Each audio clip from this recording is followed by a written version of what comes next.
오늘 말씀을 가지고 정말 우리의 삶의 소망이 무엇인지, 또 우리가 어떤 소망을 가지고 살아가야 할지 말씀을 나누어 보도록 하겠습니다. 이 세상을 살아가면서 하루하루 소망 없이 살아가는 것만큼 지옥 같은 삶이 없겠죠. 그렇죠? 내일의 기대, 내일의 소망이 없다. 그럼 살 이유가 있습니까? 그렇죠? 여러분 혹시 로댕의 작품 중에 로댕이라는, 오뎅 말고요, 로댕이라는 작가가 있는데, 이 로댕의 작품 중에 지옥의 문이라는 작품이 있어요. 사진 한번 보여주시겠습니까? 저 문인데요, 저게 지옥의 문인데요, 이 작품이 청동으로 주조한 거예요. 그래서 높이가 6.35m 정도 되고, 이 폭이 3.98m, 두께가 한 1m, 무게만 7톤이 넘는다고 합니다. 이게 혼자 만드는 게 아니고 여러 명이 이 청동을 부어가지고 만들어서 짜맞춘 거예요. 근데 이 로댕이 작품을 만들 때, 이 지옥의 문을 만들 때 참고한 것이 있습니다. 그건 뭐냐면 단테의 신곡이라는 작품이에요. 단테의 신곡 중에서도 지옥편을 주제로 이 지옥문을 만든 겁니다.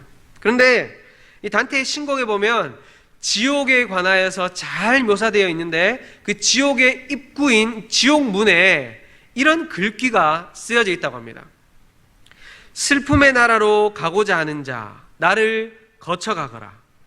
영원한 가책을 만나고자 하는 자, 나를 거쳐가거라. 파멸한 사람들에게 끼고자 하는 자, 나를 거쳐가거라. 여기 들어오는 너희는 모든 희망을 버리라. 이렇게 되어 있습니다. 그래서 이 말은 무엇이겠습니까? 이 지옥문을 들어가면, 이 지옥에 들어가면 너희는 소망이 없다, 그 이야기를 하는 거죠. 지옥은 소망 없는 곳이다 라는 것이죠.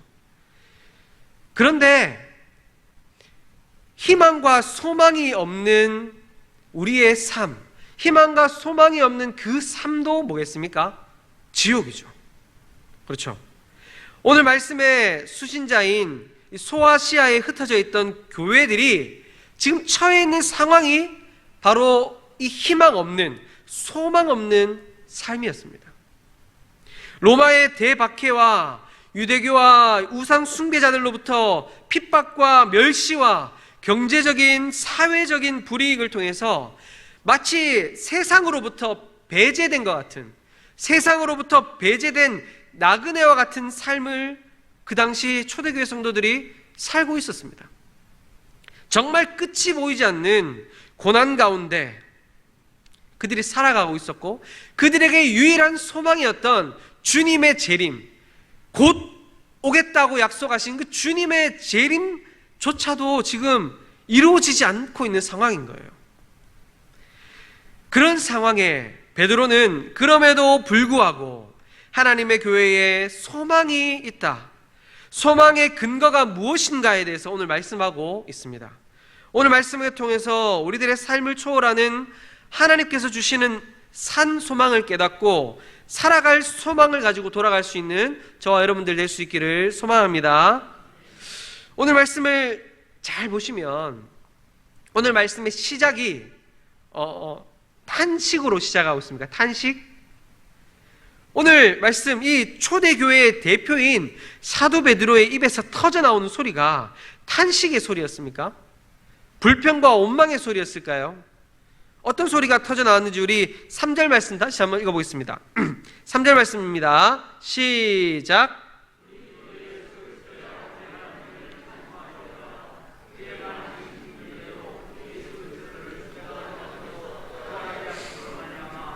우리를 거듭나게 하사 산 소망이 있게 하시며. 아멘.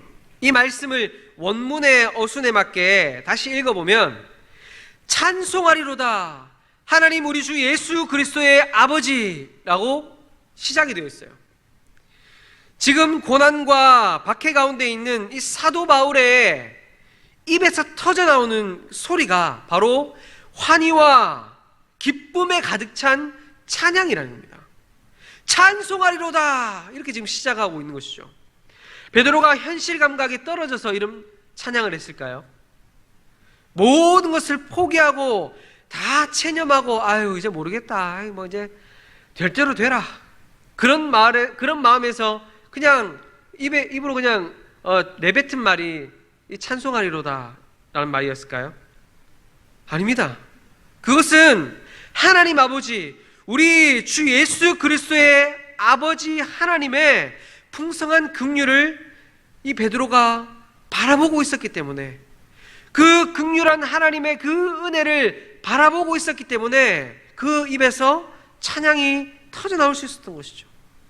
우리를 깊이 사랑하시고 불쌍히 여겨주심을 바라본 것입니다.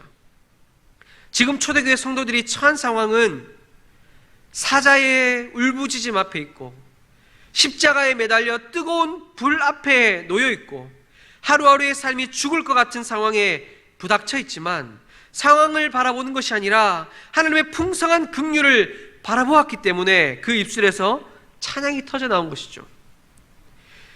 우리들이 살아가는 지금의 이 시대는 사실 소망을 가지는 것보다 불행할 이유가 더 많은 시대 아닙니까? 그렇죠? 우리 이 살아가고 있는 삶을 돌아보면 소망을 가지고 기쁨을 품고 살아가기보다 불행하고 불평불만할 일들이 더 많은 게 현실이에요. 찬양하며 자유롭게 찬양하고 또 하나님 앞에 영광 올려드릴 그 이유보다 근심하며 한숨 쉴 이유가 더 많은 것이 현실 아닙니까? 우리의 삶을 바라볼 때 그렇단 말입니다. 하지만 하나님을 바라볼 때, 하나님의 일하심을 바라볼 때 우리는 찬양할 수 있는 줄 믿습니다. 왜 그렇습니까? 우리는 삼위일체 하나님의 구원 역사로 시작된 택함받은 교회이기 때문이죠.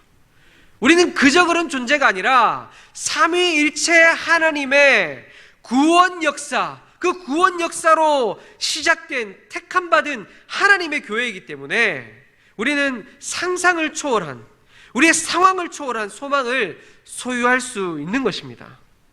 그렇다면 하나님의 많으신 긍휼로, 그 크신 긍휼로 우리에게 주신 은혜가 무엇일까요?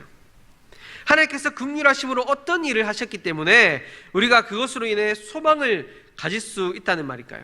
우리 오늘 말씀 3절 말씀 하반절을 같이 한번 읽어보겠습니다. 3절 하반절입니다. 시작. 긍휼대로 예수 그리스도를 죽은 자 가운데서 부활하게 하심으로 말미암아 우리를 거듭나게 하사 산 소망이 있게 하시며. 아멘. 우리가 소망을 가질 수 있는 이유는 하나님께서 우리를 거듭나게 하셨기 때문입니다. 거듭났다라는 말이 무엇일까요? 우리가 새롭게 태어났다는 말 아닙니까? 과거에 내가 죽고 새로운 존재로 완전히 다른 존재로 태어났다라는 것이죠. 우리의 신분이 변화됐다는 거 아니겠습니까? 원래 우리가 무슨 신분이었습니까? 우리의 신분이 원래 무엇이었어요? 사도 바울은 이렇게 말씀합니다. 우리 같이 한번 말씀 읽어보겠습니다. 시작. 우리가 아직 죄인 되었을 때에, 곧 우리가 원수 되었을 때에 하나님께 감사하리로다. 너희가 본래 죄의 종이더니. 원래 우리가 어떤 존재였다고 이야기합니까? 원래 우리가 죄인이었다 이야기하지 않습니까? 그리고 하나님의 원수였습니다. 죄의 종이었습니다. 하나님과는 전혀 상관없는 존재, 세상과 똑같이 허망한 멸망을 향해 달려가는 존재가 바로 우리였다는 거죠. 그런데 그런 우리를 사랑하시고 불쌍히 여기셔서 그 많으신 긍휼하심으로 거듭나게 해주셨습니다. 어떻게 해요? 우리 같이 한번 로마서 5장 8절에서 10절 말씀 같이 한번 읽어보겠습니다. 시작. 우리가 아직 죄인 되었을 때에 그리스도께서 우리를 위하여 죽으심으로 하나님께서 우리에 대한 자기의 사랑을 확증하셨느니라. 그러면 이제 우리가 그의 피로 말미암아 의롭다 하심을 받았으니 더욱 그로 말미암아 진노하심에서 구원을 받을 것이니, 곧 우리가 원수 되었을 때에 그의 아들의 죽으심으로 말미암아 하나님과 화목하게 되었은즉 화목하게 된 자로서는 더욱 그의 살아나심으로 말미암아 구원을 받을 것이니라. 아멘. 우리를 위해 독생자 예수를 내어주심으로 죄의 종이었던 우리를 의의 종이 되게 해주시고, 하나님의 원수였던 우리를 하나님의 자녀가 되게 해주셨습니다. 하나님께서 친히 우리의 아버지가 되어주셨단 말입니다. 할렐루야! 할렐루야! 이 말씀이 죽음의 고난 가운데 있던 초대교회 성도들에게 얼마나 큰 위로가 되었겠습니까? 얼마나 큰 위로가 되고 힘이 되었겠습니까? 그렇죠? 하나님의 택하신 교회여 들으라. 세상은 인간 황제를 신으로 섬기며 세상의 특권을 누리며 살아가고 있지만 너희는 세상과 다르다. 너희는 세상에서 나그네 같지만 천국 본향을 향해 나아가는 존재이다. 세상의 핍박 가운데 힘없이 짓눌려 있는 것 같으나 너희는 하나님의 자녀이다. 주 예수 그리스도의 아버지 하나님이 우리의 아버지가 되어주셨다. 세상에 속해 있던 존재에서 하나님께 속한 거룩한 존재로 거듭났다라는 그 말씀이 큰 감격과 위로가 되었을 것입니다. 사랑하는 성도 여러분, 하나님께서 초대교회에 말씀하신 것처럼 지금 우리에게도 동일하게 말씀하고 계신 줄 믿습니다. 죄의 종이었던 우리를, 하나님의 원수였던 우리를 하나님께서 친히 거듭나게 하사 하나님의 자녀가 되게 해주셨습니다. 바로 우리가 하나님의 자녀이고 하나님이 우리 아버지가 되신다는 사실로 인해 어떠한 고난과 어려움 가운데서도 소망을 가지고 살아갈 수 있는 저와 여러분 모두가 될 수 있기를 주님의 이름으로 축원합니다. 그런데 우리의 거듭남이 우리에게 그리고 나에게 진짜 진정한 소망이 될 수 있는 이유는 그 거듭남이 예수 그리스도의 죽음을 이기신 부활에 근거하고 있기 때문에 우리에게 진정한 소망이 된다는 것입니다. 이 거듭남이 내 노력이나 나의 힘으로 이루어낸 성취가 아니라 예수님을 죽음에서 부활하게 하신 하나님과 죽음을 이기시고 승리하신 예수 그리스도께 근거하고 있기 때문에 우리의 거듭남은 진정한 소망이 된다라는 것입니다. 죽음을 이기신 그 주님께서 지금도 우리와 함께 하시기 때문에 우리가 가지고 있는 소망이 어떤 소망이라고 이야기하고 있습니까? 오늘 말씀 보면 산 소망이다 라고 말씀하죠. 산 소망.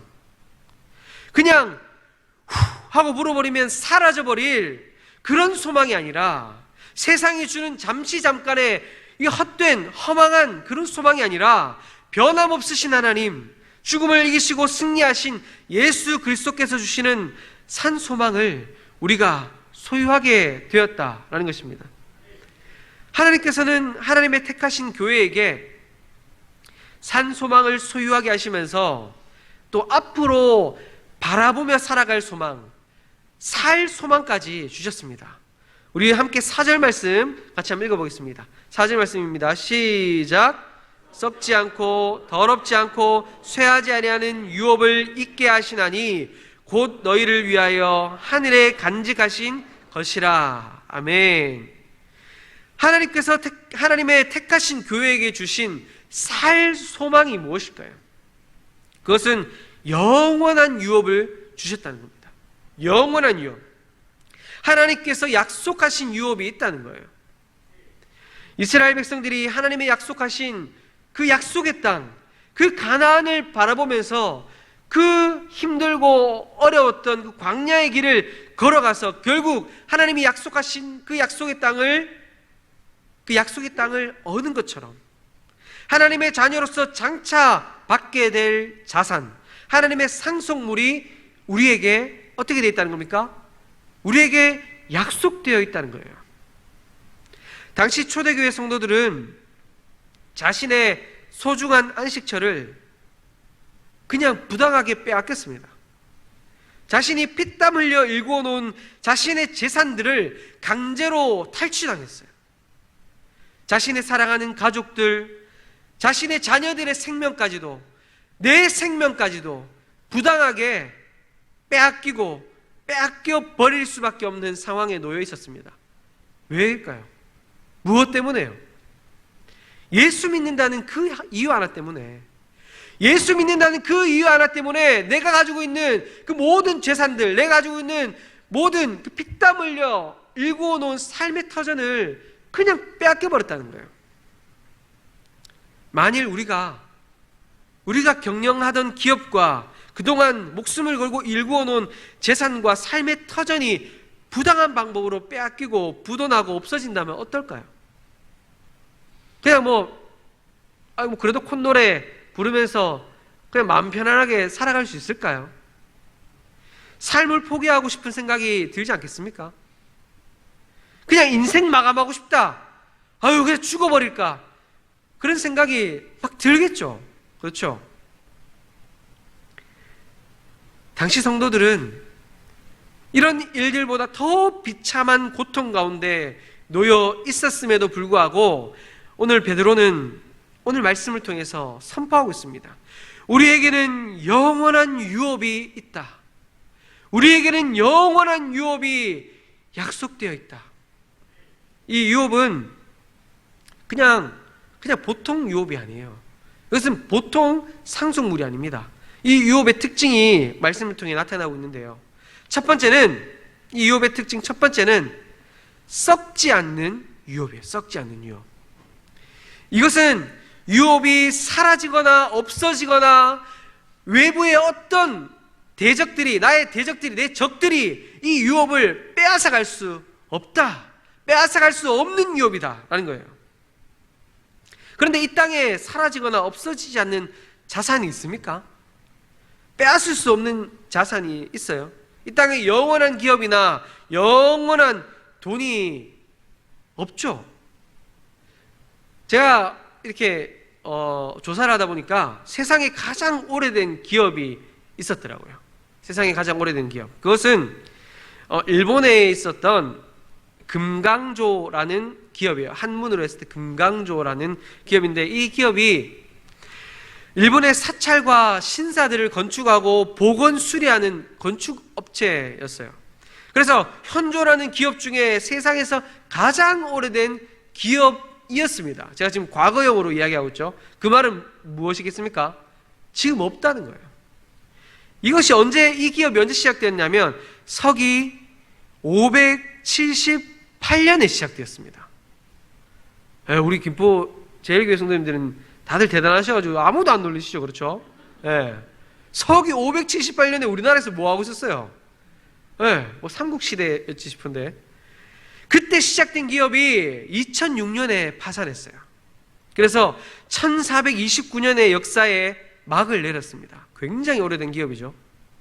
제가 이 말씀을 드린 이유는 이 세상에, 이 땅에 영원한 유업은 없다는 것입니다. 아무리 대단한 기업, 아무리 대단한 부자도 3대, 4대 내려가면 없어요. 모든 것이 잠시 잠깐 있다가 사라져버릴 것이라는 거죠. 이 땅의 성공과 부도 있다가 없어질 부질없는 것입니다. 그러나 하나님께서 우리에게 약속하신 유업은 어떤 유업이라고 이야기합니까? 썩지 않는 유업이다 라고 약속하고 있죠. 두 번째 특징은 더럽지 않은 유업이라는 거예요. 더럽지 않은 유업. 이것은 뭐냐 하면, 이 유업은, 하나님께서 우리에게 약속하신 유업은 결코 죄로부터 오염되지 않는다는 거예요. 결코 오염될 수 없는 거룩하고 정결하고 완전 무결한 유업이라는 겁니다. 우리에게 약속된 유업이에요. 또 세 번째 특징은 쇠하지 않는 유업이라는 겁니다. 쇠하지 않는 유업. 하나님께서 우리에게 약속하신 유업은 영원불멸하다라는 것입니다. 썩지 않고 더럽지 않고 쇠하지 않는 유업이라는 이 말씀을 통해서 하나님께서 우리에게 약속하신 유업은 이 땅에 인간들이 소유하는 것과는, 인간들이 소유하는 그 인간적인 것들, 그것과는 완전히 차원이 다른 것이다 라는 것을 말해주고 있죠. 자연의 질서 속에서, 자연의 어떠한 재난과 죄악 가운데서 어떠한 더럽혀질 그 영향력 안에서도 하나님께서 약속하신 유업을 해할 수 없고 바꿀 수 없고 변질시킬 수 없다는 것이죠. 하나님은 우리를 위해 이 유업을 결코 파괴할 수 없는 것으로 만드셔서 영원토록 존재하게 하십니다. 어디에 존재하게 하셨을까요? 어디에 이 유업을 주셨을까요? 오늘 말씀에 이야기하고 있죠. 하늘에 간직하신 것이라. 하늘에 간직하고 있다 말씀합니다. 우리의 영광스러운 유업이 하늘에 예약되어 있다는 겁니다. 이 땅에 그 누구도 우리의 이 유업을 부당한 힘으로 빼앗을 수 없어요. 나의 이 소망을 그 누구도 빼앗을 수 없는 것입니다. 불태우고 더럽히고 변질시킬 수 없습니다. 나를 사랑하시는 그 하나님 아버지께서 오직 나를 위해, 우리를 위해 하늘에 영광스럽게 간직하고 계시다라고 말씀하고 있는 것이죠.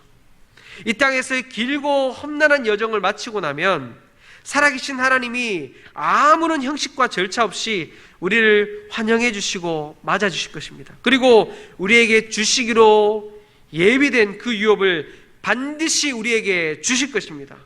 그 사실을 믿기에 우리는 고난 가운데서도 소망을 품고 살아갈 수 있는 것입니다. 아멘.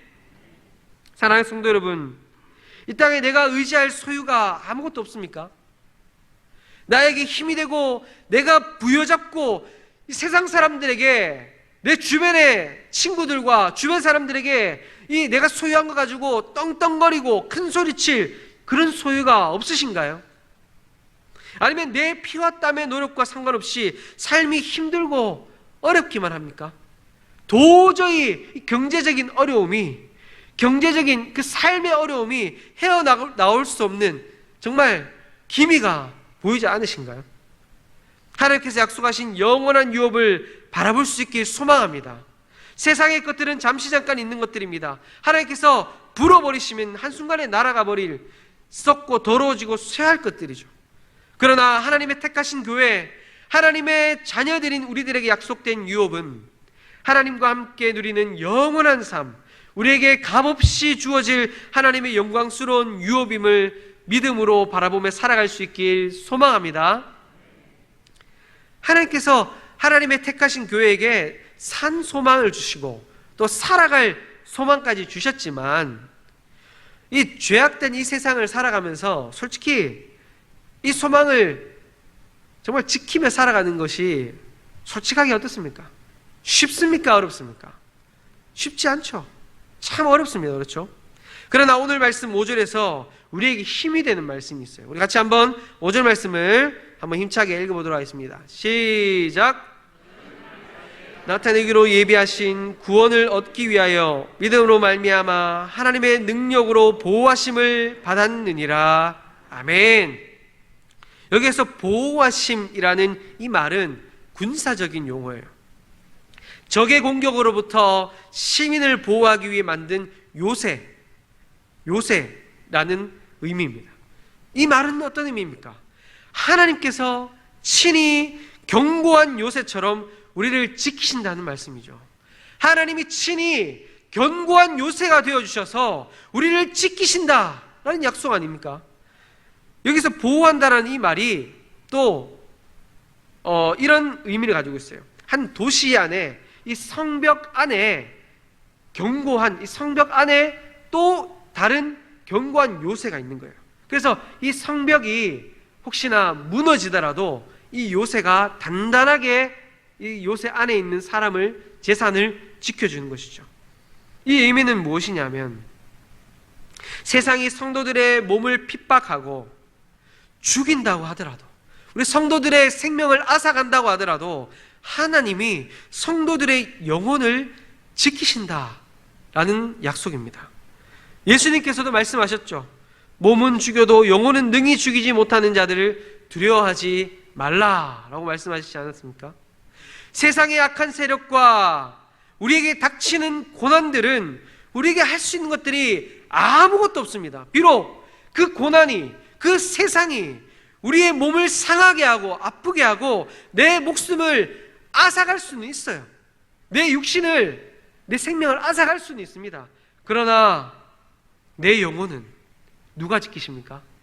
내 영혼은 하나님께서 요새 되셔서 지키신다, 지키시고 보호하신다 라고 약속하고 있지 않습니까? 하나님께서 우리의 요새가 되셔서 그 어떤 순간에도 단 한순간도 눈을 떼지 않으시고 졸지도 주무시지도 않고 악한 세상으로부터 또 악한 사탄 마귀의 모든 공격으로부터 우리를 보호하고 계십니다. 그 사실이 저와 여러분에게 큰 위로가 될 수 있기를 소망합니다. 그런데 여러분, 하나님께서 이렇게까지 우리를 보호해 주시는 이유가 무엇일까요? 하나님께서 우리를 왜 이렇게 보호해 주신다, 지켜주신다, 요새가 되셔서 우리를 강하게 지켜주신다 약속하고 계실까요? 우리가 하나님을 신뢰하고 하나님 앞에 정말 멋진 모습으로 찬양하고 영광 올려드려서 그런 걸까요? 아닙니다. 하나님은 우리가 하나님을 모를 때도, 심지어 우리가 하나님의 원수였을 때에도 우리를 사랑하셨다고 말씀하고 있잖아요. 그렇기 때문에 그것은 근본적인 이유가 아니에요. 그것은 바로 하나님에게 있어 우리는 무엇보다, 이 세상의 그 무엇보다 우리는 소중한 존재이기 때문입니다. 하나님께서 왜 우리를 이처럼 소중하게 여기시는지 우리는 알 수 없어요. 우리의 이 작은 머리로는 도저히 하나님의 크신 사랑을 헤아릴 수가 없습니다. 하지만 만일 우리가 소중하지 않았다면 하나님께서 우리를 위해 독생자 예수님을 십자가에 달려 죽게 하실 이유가 있었겠습니까? 하나님의 독생자 예수님이 십자가에 달려 죽을 만큼 우리 한 명 한 명이 너무나 소중한 존재이다. 독생자 예수님을 내어주실 만큼, 그 내어주시고 바꾸실 만큼 우리는 너무나 소중한 존재다라는 것이죠. 그리고 그 사실을 믿음으로 우리가 하나님의 자녀가 되었으니 하나님께 우리는 얼마나 큰 기쁨이겠습니까? 그렇죠? 그야말로 우리는 하나님께서 이 세상에 가장 소중하게 여기시는 보물인 줄 믿습니다. 우리 이 시간 잠시 옆에 계신 분들과 이렇게 인사하겠습니다. 성도님은 하나님의 사랑이십니다. 성도님은 하나님의 보물이십니다. 그야말로 우리는 하나님께서 이 세상에 가장 소중히 여기시는 보물입니다. 그렇기 때문에 그 보물인 우리를 지키시려고 하나님께서 우리를 하나님의 능력으로, 하나님의 그 크신 능력으로 쌓은 견고한 요새로 보호하시겠다 약속하시는 것이죠. 사랑하는 성도 여러분, 한 사람 한 사람이 모두 하나님의 보물임을 믿을 수 있길 소망합니다. 하나님께서 사랑의 증표로 자신의 독생자 예수님을 내어주실 만큼 우리는 하나님의 사랑입니다. 그렇기에 우리는 고난 중에서도 소망을 가질 수 있는 것이죠. 변함없으신 그 하나님의 사랑을 믿기에 우리에게 약속하신 그 영원한 유업을 바라보며 하루하루 담대하게 살아갈 수 있는 것입니다. 사랑하는 성도 여러분, 능력으로 우리를 보호하시는 하나님을 믿을 수 있길 소망합니다. 우리를 거듭나게 하시려고 예수 그리스도를 죽음에서 살리신 그 하나님의 크신 사랑을 붙들며 살아갈 수 있길 소망합니다. 그 하나님은 변함없으신 분이십니다. 그 영광스러운 하나님께서 주신 산 소망을 가지고 썩지 않고 더럽지 않고 쇠하지 않는 영원한 유업, 저 하늘의 유업을 바라보며 고난 가운데서도, 어떠한 어려움 가운데서도 소망의 삶을 살아갈 수 있는 저와 여러분의 삶이 될 수 있기를 주님의 이름으로 축원합니다.